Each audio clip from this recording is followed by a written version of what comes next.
बघा, महाराष्ट्रातलं सरकार आणि दिल्लीतलं सरकार हे भ्रष्टाचारी सरकार आहे. राज्याचे पैसे लुटायला आणि लूटमारचे सरकार आहे. त्यामुळे त्यांचे खालचे जिल्हा पातळीचे कार्यकर्ते ते पण लूटमार करतात आहे. आणि आता हिश्श्यासाठी हा सगळं वाद सुरू झालेला आहे. आणि त्याच्यामुळे हे भ्रष्टाचारी व्यवस्थेचं खरं चित्र महायुतीचं आपल्याला या निमित्तानं पाहायला मिळते.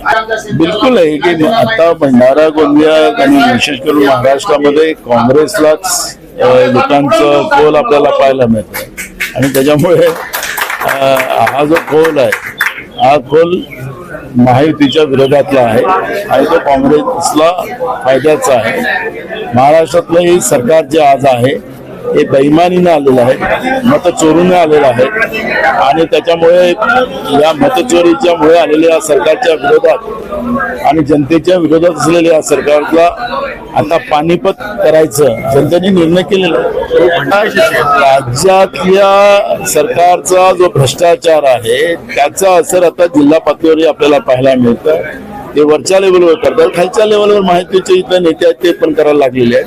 आणि त्या कमिशन मध्ये हे भांडण आहे आणि ते भांडण आता सगळ्या जिल्ह्याच्या लोकांना कळलेलं आहे. बिलकुल आहे ना, त्यांच्या आपसातल्या वाटणीमध्ये फरक आलेला आहे, कमिशन मध्ये फरक आलेला आहे आणि त्याच्यामुळे भांडण आहे. याला जास्त कसे झाले मला कमी का झाले आणि त्या कमिशनचं भांडण आहे. आणि त्याच्यामुळे भंडारा शहरातली जनता हे आता सज्ञान आहे, त्याला कळत आहे की यांनी विकासाच्या नावाने या भंडारा शहराचं भकास केलेलं आहे.